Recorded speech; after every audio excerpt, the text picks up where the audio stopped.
Welcome back to the Woman Experience. This is a space where we elevate each other, we experience life, but also we're evolving and we are growing. Thank you so much for being with me here every week. I'm hoping to have content that will get you thinking about the quality of life you want. Celebrating womanhood, celebrating our journeys, our struggles, our triumphs.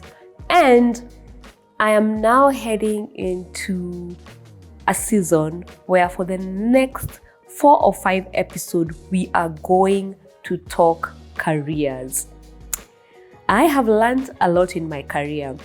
A bit of story time. I am a communications consultant, professional, whatever you want to call it. And so I work with organizations and with brands and with women leaders to elevate their brands, to help mission-driven organizations and people get to the next level through clear communications, messaging, and elevating their brand presence. And I've been at this for a very, very long time, and I continue to be. But I wanted first to share as a beginning of this very, very wide journey, wide spectrum that we are on women and careers. We are going to discuss anything careers that is under the sun. So it might even be more than 5 episodes.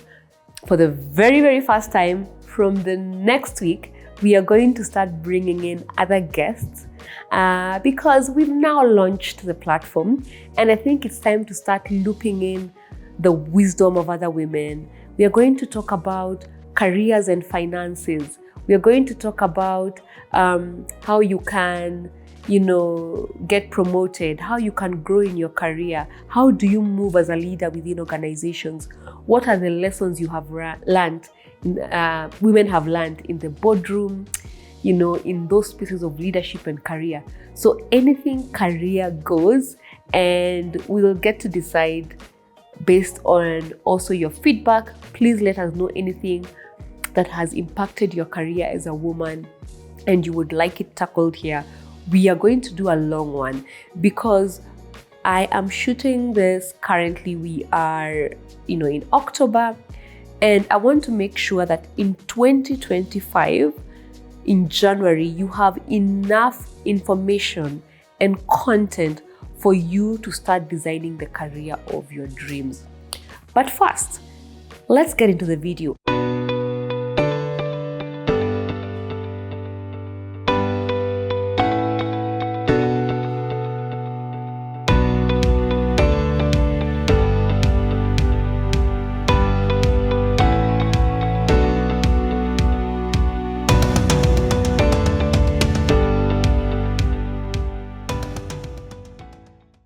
I want to share things I wish I knew or someone told me when I began my career. Because there are things you learn along the way and you're like, what? I wish someone had told me. So without much further ado, let's get into it. As always, my trusted book where I write all my thoughts and my notes because I don't want to miss anything. So if you see me looking down, I'm just referring. Number 1, salary discussions are just business. I'm starting with the most powerful one, which is money. Because even if we like to say, we are in careers because you want to make an impact, the big thing about why you go to work every day, you wake up, go to work, is because of money. Salary discussions are one of the painful things that have plagued especially women. And hopefully we'll get into this series we know the wage gap for women is always way below. As much as there's been a lot of advocates for closing the gap for women in pay, even in 2024, women in most spaces, despite having equal education and skills, they still are earning less, right? So across industries, research has been done one upon the other. The women at the negotiating table always take less or are offered less, and companies are there to make money. But I wish someone had told me salary discussions are just business. And what that means is that we take salary discussions so emotionally that we are unable to negotiate, we are unable to ask for what we are worth. Some of us don't even know how much we should be earning at this point in your career. You just take what you're given because either of the fear of losing a job, or you're not sure whether you're going to be turned down, all of that. Money discussions are just business, and you need to take them as such. There's nothing personal. And I'm hoping that we'll also talk about how to ask for a better salary or how to ask for what you're worth. But I wish someone had told me, if someone is telling you they're going to pay you 10,000 and not 50,000, one, you just know it's just business, so that with that information, you can learn how to be a better negotiator. That was a big one because I have left a lot of money on the table. I did not know how to advocate myself when I was younger. And even now, it's something that I'm constantly learning. So for you who's starting out in your career, do know that salary discussions are just that. You are very less likely to lose a job just because of what you ask for salary. It's more around skilling and the qualities you bring, not about the amount you ask for. So do your research. We'll talk more about that, but don't take salary discussions with emotion, because this is what is going to happen. You're going to go into a company, you're going to be almost at the same level with someone, and you will realize someone is earning more than you. If it's an emotional thing, you will start to hate your employer. You will not know how to move forward or fight better for yourself. But if it's just business, you're going to approach it with a learning mindset, and I guarantee you in your next discussion, it will be much better. So it's not that they don't like you. It's just business because you asked for less or something happened. Find out why and remove that emotional mindset about money. Number 2, document the most important conversations, especially when you're starting out, or if just make it a practice, actually, not even when you're just starting out. This is what happens. We enter into our careers when we are young with a very naive mindset that there's trust, that people will not let us down, that mistakes will be easily forgiven. And then we go into work and we realize documentation is everything. That most of the time in a work setting, you having documented evidence is the best thing you can do to arm yourself and to make sure you have a voice. Because a lot of things are said in corridors, in places that are informal, and then you forget to document, and then you come to pay for it. Even contracts. I dare say we still have companies who even issues of pay, like I talked about, are not in any written way, shape, or form. And because not everyone is trustworthy, you're lucky if it's just you have a trustworthy person and they're gonna pay you. But most people, especially in the career world, it doesn't matter. Just have some form of documentation. When there's a problem or you run into issues, please document everything. I wish someone had told me, because you don't document, then it becomes very, very hard to argue your case. I'm sharing my lessons. Please let me know what are yours in the comments as you listen. Number 3, you have to design your own career and promotion. Don't wait for others to do it. No one tells these people when they're in their 20s. And actually, when you're starting out in your career, this is the best time to start designing the kind of career that you want. Fine, you enter, you are testing out different roles or different skill sets, but be very mindful of anything that you are learning and where you want to go, and pivot as quickly as possible. Don't start designing your career path in your late 30s when it's too late. So from 20, decide the period with which you want to test out different careers, and then start to design your path to your desired career. So you're in charge of your promotion conversations, and we'll talk about this later. You are in charge of the kind of projects you want to be given. And I know a lot of pushback on this will be that it's my manager who decides. But when you proactively design your career, you even become better at asking for certain opportunities that will elevate you. So don't leave your career to chance. You're most likely not going to be in one place for many years. So just don't go haphazardly just to any company because you haven't thought it out, an offer came and you took it. Design your career with a map in mind, with like a destination in mind. No one tells you in your 20s, because you can stay so long in one post and maybe you wanted to try out another career trajectory, and so the years go by.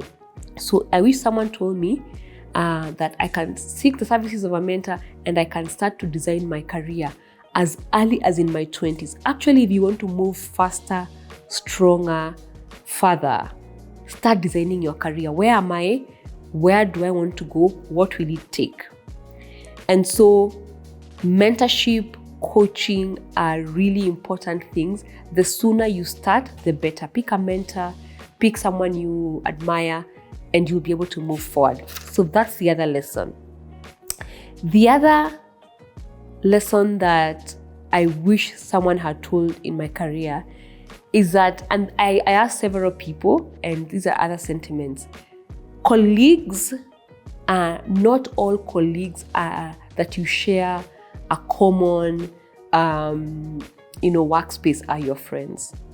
We will hopefully talk about toxic environments. We will talk about different cultures. And my hope for you is that you're in a place where your colleagues can be your friends and they are your friends. But before you get there, be very, very, very honest and take a critical look at your environment. And if there are people who like sabotaging you, or who are never in your corner, or really are not helping you grow, realize that it's okay to have people who are colleagues and not friends. People that you work together towards a common goal in the organization. People that, you are in the same department, but they are not necessarily your friends. And not everyone should be your friend. Because if you do not protect yourself and you have these boundaries, your workload could be very, very different. Your work life can become so toxic. It can be a nightmare going to work. So when you get in, first just see the environment and then get to decide who can become my friends. But I wish someone had told me, because we go very naively with a lot of energy and you want to be friends with everyone. You're going to cross some paths. You're not going to agree with anyone. Sometimes it might be their fault. Sometimes it's going to be your fault. And so you want to know that not always colleagues are not always your friend.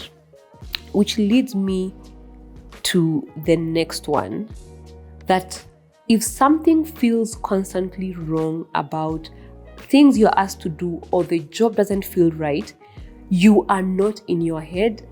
You need to find out more about what could be happening. I think we all know, or we've had a lot of stories or experiences from people who were caught up in bad situations at work because they took so long to either do whistleblowing, or they took too long to raise an issue. When there's a constant issue that is not aligned with your values, that you're not okay with, it's not just in your head. You need to find out more. Because we spend so much time sometimes not acting up on some of these issues at work, especially when you're starting out with your career, because of fear, because you want to seem respectful, and then they end up boiling over. So I wish someone had told me, when you're constantly feeling something is off, it's not just in your head. Find out or seek someone in the organization, or someone you trust who's a mentor, even within the industry, not even within the organization, and relay what could be happening so that you have a better understanding of what's happening. And if you need to do something about it, then you're able to do it about it. So trust your gut in your career. Even though you're young, you're starting out, you still have that feeling, never goes away. The other lesson that I learned is it's only a matter of time before you get to where you want to be.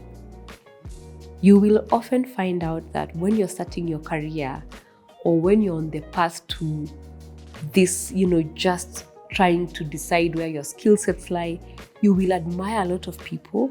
You will also want to get there much, much faster. You're wondering, how long can I be the one who prints things and just writes memos or writes emails? People never give me work. People are doing huge projects. Why am I not leading the project? When you are in your 20s, and there's nothing wrong with wanting to grow, just trust the process. Give it time. Remember, we talked about it. You're able to design your career, and part of designing is you need to be patient. So I wish someone had told me that you want to get to the manager level, it's just a matter of time. In 2, 3, 4, 5 years, you'll get there.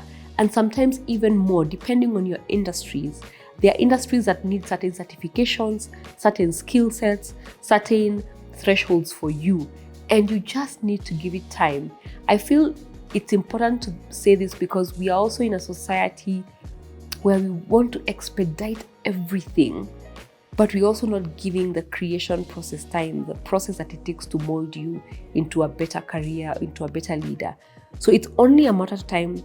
You will get to those places, those positions, you will have those titles, right? Trust the process and trust the timing of God in that, and you will get there. So it's very, very important. And it's important that when you're sent on those errands, when you're told to just do work that you feel doesn't align, try to come from a mindset of serving. The other one is confidence is everything. So there's something that a friend says that told me, and it resonated.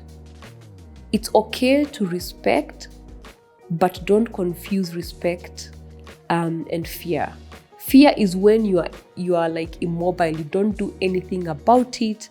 You're just there immobile. But respect is understanding that there are hierarchies within the organization. And once you respect those hierarchies, have the confidence to state for what you want. I talked about situations could go wrong. You might want probably to be promoted or to be in certain projects. And I wish someone had told me, don't let fear make you not ask for these opportunities, even speaking up in meetings, because you're fearing about the backlash. As long as you respect people around you, confidence will make you stand out. It will make sure you get noticed. It will make sure that you're speaking out when you need to. So I wish someone had told me that you need the confidence, and sometimes you just fake it, you practice it, you go say it. You need the confidence to not shortchange yourself, right? Confidence is everything. And I started with salary negotiation, all of that, because if without the confidence, you will realize that you're not able to ask for the things that you want to get to the next level in your career, which is really important. So remember the video where we said the imposter syndrome? Please go watch it. And one of the things I said, fake it till you make it. Speak in those meetings, start being seen, ask for what you want. And we are going to discuss further down in other episodes, how do you show up confidently at work? We'll discuss that. The other thing I wish someone had told me is that in the same time that you're trusting the process, years will go by very fast. So please don't stay in a toxic environment. And staying in a toxic environment has bearing on your relationships, your family, your marriage life, everything. I think we are not talking enough about people who are in jobs and careers and in spaces. Because of the money, they don't want to leave. You are stuck. But staying in a toxic career,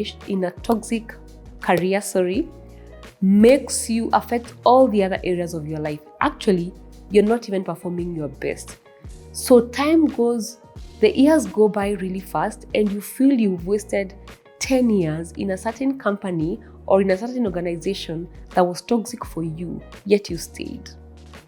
So I wish someone had told me, as soon as it starts to get toxic for you, not for other people.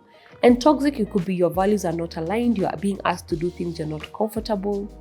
There are one or two people that, always you're clashing with and it's not for you. Someone else will come into your role and probably thrive. It's just that workplace probably is not for you. So learn to make those decisions very early on and don't string them so much, because time goes by pretty fast. And I wish someone had told me that don't stay so long in a job that you don't want to just because you have to.